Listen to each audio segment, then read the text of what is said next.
Alright, what's up YouTube? I'm going to show you how I warm up for online game modes, such as ranked seasons, most specifically, and a little bit of Battle Royale, maybe events too, but really I use this method to warm up for ranked seasons to get me ready for a game.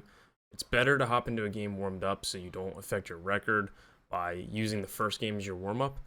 Sometimes it feels like you can hop right into a game and play, and most times I've done that, it hasn't turned out the way I thought it would. Sometimes I win, sometimes I lose, but I always do a lot better when I warm up, and I'll show you how I do it with this method right here. Alright, so the entire time I'm recording this video, I'm going to show you a little more tips on how I hold the controller and what I'm doing while I'm hitting and pitching, and just to keep this here on the left side of the screen so you can see what I'm doing with my controller. Alright, so pretty simple. I mean, I'll show you the setup right here. I usually like to keep my hands below the desk or at desk level. I never like to rest it on the desk like this or rest it on my chair. And I'm gonna move the camera down just to show you, not to show you just my crotch area, but just because that's where I hold the controller, is right down here. I never try to rest my arms on the armrest with like force. I never try to put force directly into the armchair rest. And I never try to put force of my forearms onto my lap. So I usually just rest it on my lap, or I keep it hovered above, almost as if I'm keeping my elbows back a little bit.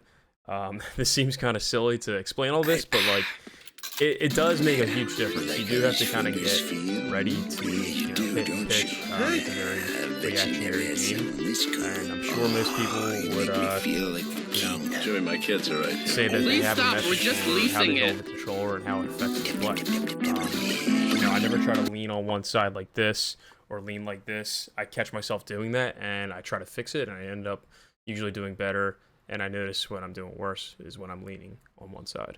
So I'll keep this camera on the controller here, try to put it in a good spot, and we will hop into a couple of ways I like to warm up for ranked seasons. All right. So the best way, the most, I guess, consistent mode I use to warm up is not practice mode anymore. It's actually mini seasons. So I know in my hitting tips, pitching tips video, I usually hop into practice mode, but now I kind of want to use that time to get XP towards, certain game modes and certain programs, and mini seasons seems to be the best way to do it. Another way to do it would be conquest. There's a lot of conquest maps that we want to tackle to get done programs.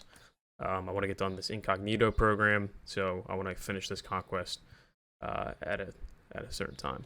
Yeah, and you can really do any of these. Nation of Baseball is a great one because there's a lot of I really don't want to play that right now, but there's a lot of core cards in there, so you can use those core cards towards the Corey Seager collection reward.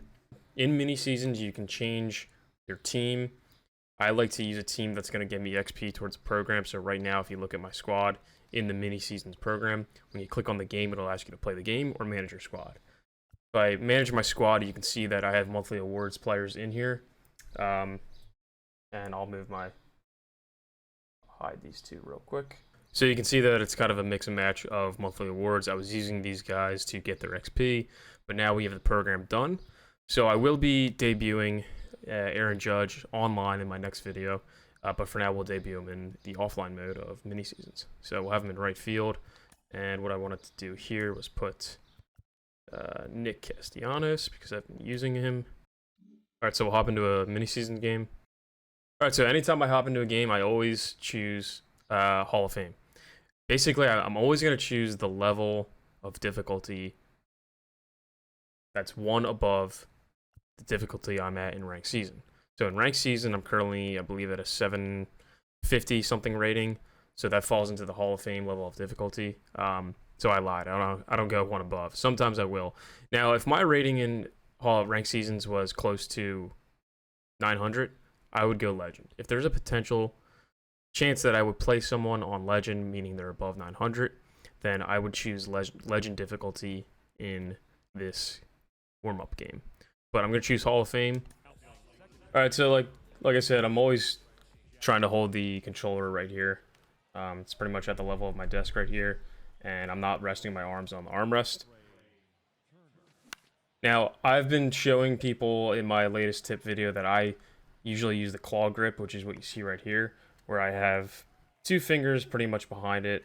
Sometimes I have the middle finger up on the left the L2 button, and the index finger of my left hand on the L1 button when I'm not using the claw grip. So I usually kind of wrap my finger around like that, and I usually start out with not using the claw grip. So I usually just do the thumb method. I find it a little bit not more, I guess, more challenging for me to stay consistent with my thumb. So I like to warm up on the thumb, because if I can hit like this, I know that I can hit with the claw grip as well. And I know it's going to be a good day if I'm hitting with the thumb. All right. Now, another modified grip I like to use is if I have the thumb here, I like to hover the index finger over it.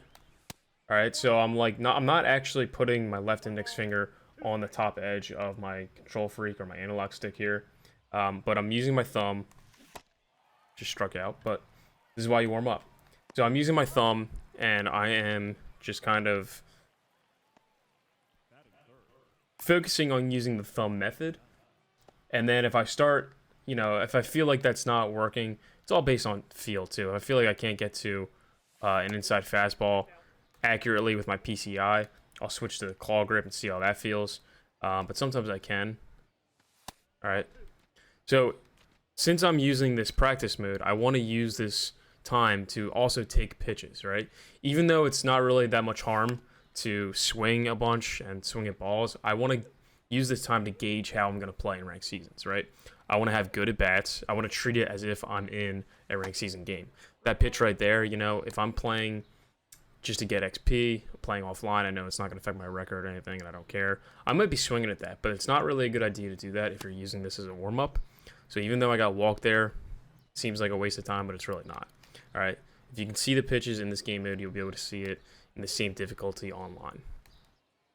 Now, the other thing I'd like to mention about why I use mini seasons specifically is when I go back to the game menu, I'll show you, but these players that are on the other team are some of the cards that you'll actually see in ranked seasons, right? These aren't the CPU live series teams. These are actual legends that are on the teams, and they're cards that people use. And this team right here in the mini seasons, the Whales or whatever, they have the best one. They got Gossage, Rob Nen, the big unit. So you'll be facing Randy Johnson, Verlander, and then all the hitters are the same way. So those are pitchers. They got Derek Jeter, P5. I mean, that's just ridiculous. Someone has a captain. Someone on the team gives them a captain boost as well. Captain boost, and then they're all P5. So this is not them, but so this is a really good team. All right, and you're gonna be facing these cards. So that's why it's good to play mini seasons rather than conquest in order to warm up for ranked season games. You'll actually be facing the cards that you might see in ranked seasons. And even if I'm not facing these exact cards, these are some of the best cards in the game. So I might be facing cards that are less in overall value. All right. So like I said, claw grip, modified claw grip, where I mostly use my thumb and then kind of have the top hand here for support. All right. The other thing I like to say is I like to evenly rest the weight. I mean, I would say most of the time I'm gripping it with my right hand. All right. But I'm not like pressing the controller together like this to keep it in my hand. All right. It's kind of just balanced on my bottom pinky fingers and ring fingers. All right. Somewhat loosely. I use the swing button to warm up before the pitch comes, so I know what it feels like for my thumb to actually press the button and swing, and that helps with my timing. And I showed that in my last hitting video tutorial. Alright, so I was a little distracted there, obviously, because I was explaining to you guys, but we'll go into pitching. Now, pitching is the same thing. Like, see, I'm facing Derek Jeter, P5, 99 overall, with a captain boost. I'm going to treat this as if it's a ranked season game and actually try to pitch him carefully. The only reason I'm going to pitch a little bit differently, so mistaken on what I said there. I'm going to throw more strikes than I would if I was in a ranked seasons game. These players online, they can hit balls outside the zone for home runs. You can get beat pretty much anywhere with how pitching is this year. So I'm going to be throwing more strikes to the computer, but I will be trying to pitch it wisely. All right. It's a little bit easier to pick up on like the the spots against the computer which they really can't hit well, or at least hit well often. And one of them's up and in. Now, up and in right here is kind of a what we call like a mashable hit or pitch location, meaning you can kind of just, if you're seeing that pitch as a hitter, you can just throw your left stick up, to that spot and swing, and you'll get it. Same with the corner, all the corners, and the edges that are like outside the zone here, and a little bit above the zone as well. So against the ranked seasons opponents online, I try not to pitch too much in the corners because they are mashable locations where you can mash the analog stick there. Against the computer, though, those are actually good spots to pitch to. The only annoying part about playing mini seasons to warm up is that the presentation mode is set. You can't really change it. It's going to show you replays automatically, and you can't skip it until a certain point. So the games take a little bit longer than they would if it was just a... Alright, I gotta focus up here. They would take longer if they would than they would if it was play against CPU or Conquest game mode. This feels really laggy for some reason. I don't know why. All right, I'm just gonna get my ass kicked against the mini seasons team, I guess, guys. So good thing I hopped on to warm up, and this isn't gonna be a ranked seasons game. Jesus. To Mark McGuire too. Anyway.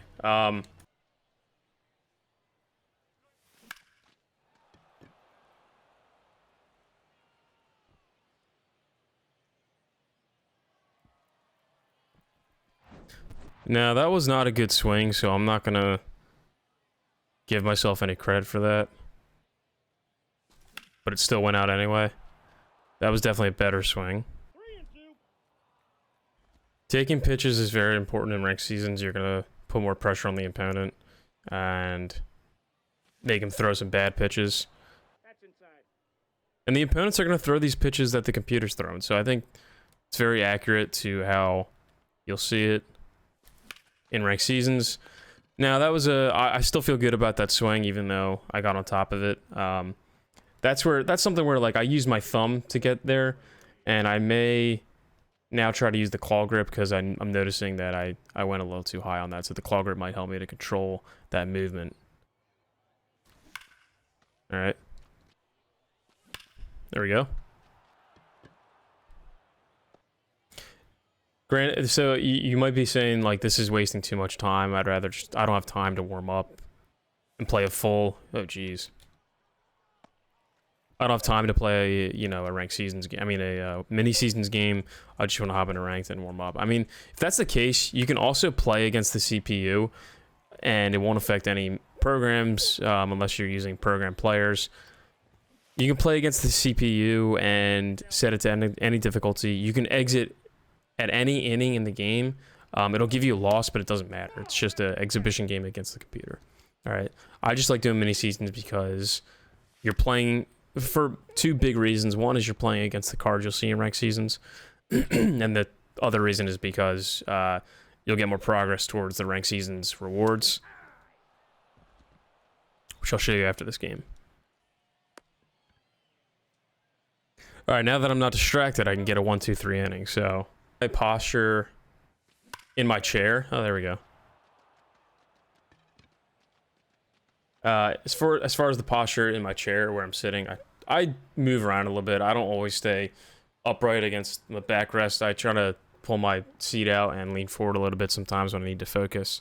Or I'll scoot up and lean back to give my back a rest and just try to stay comfortable. That's what it's all about.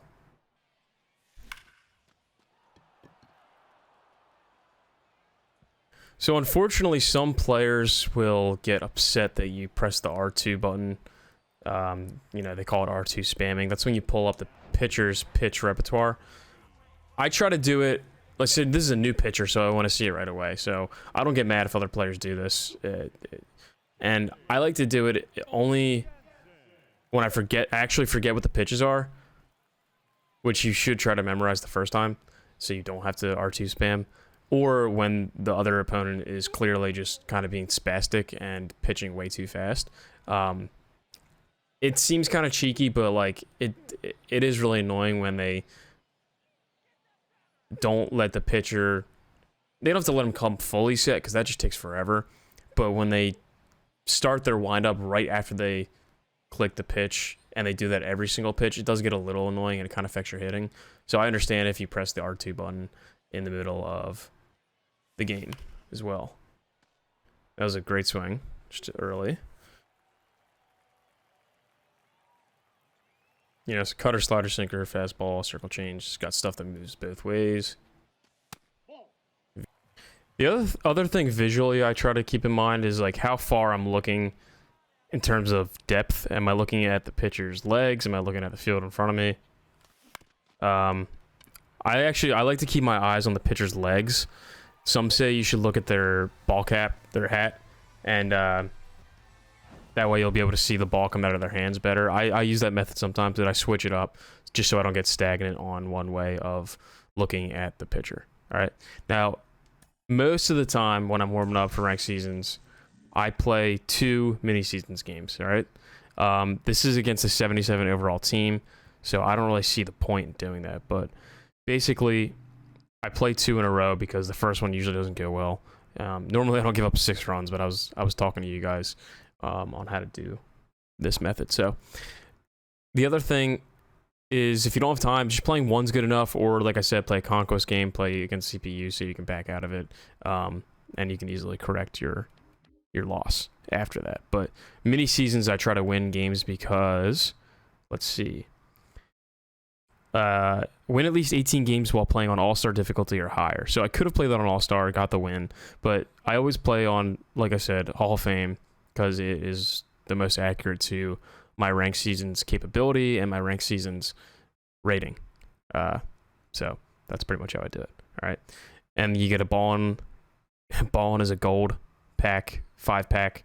I just call it that because I heard it somewhere else on the interwebs and I thought it was funny. But yeah, you get ball as a habit pack or ball as a gold packs, and you get 2,000 stubs. Here's some of the goals I completed: and hit 5 home runs in a single game. Do that on rookie. All right, you have, I think, 32 games in a season. So if you need to win 18 of them on All-Star higher, you have about 9 or 10 games or so you can leave yourself a buffer for losses of playing games on any difficulty lower than All-Star to get these other goals done. Well, actually, so this one's get 60 strikeouts while playing on Hall of Fame or higher. So that's already done. I have 61 strikeouts. 50 total bases while playing on veteran or higher. That gives you 5 regular the show packs. But these 2 are good because you get ballin' as a habit packs, and you get a 5-pack here and 2,000 stubs. What's the other one? 30 strikeouts, no matter what difficulty. 20 home runs, regardless of difficulty. 20 stolen bases. Make sense? I hope it does, because I think it's really important to do this. I also, so I'll say this, I do mostly do that for ranked seasons. I notice a huge benefit. It pays off the most when I do it before I Battle Royale run. So every time I get on Battle Royale, I usually play 3 games at a time. That's it and stop, but I'll play mini seasons before, go up to Hall of Fame, which is 1 level of difficulty above the Battle Royale, set difficulty, which is All-Star. And that really helps with the hitting. You feel like you can hit anything. Your confidence just feels so much higher in a Battle Royale game after you play mini seasons on Hall of Fame or Legend. So I really, really recommend doing that if you want to have a better chance of going 12-0, or at least getting 12 wins to get that high diamond card, get that towards your Live Series collection, and you'll have a lot of confidence after that as well. All right, so hope you like this video. I'm going to debut Aaron Judge, so look out for that video online as well. Like I said, I usually play 2 games, but I just played 1 here to show you guys what I do, and I hope you find some value in this method. And if you want to see me do any other tutorial videos, any tip videos, ask me any questions, leave it in the comments below. Let me know in the community post, and I will see you on the next one. Adios.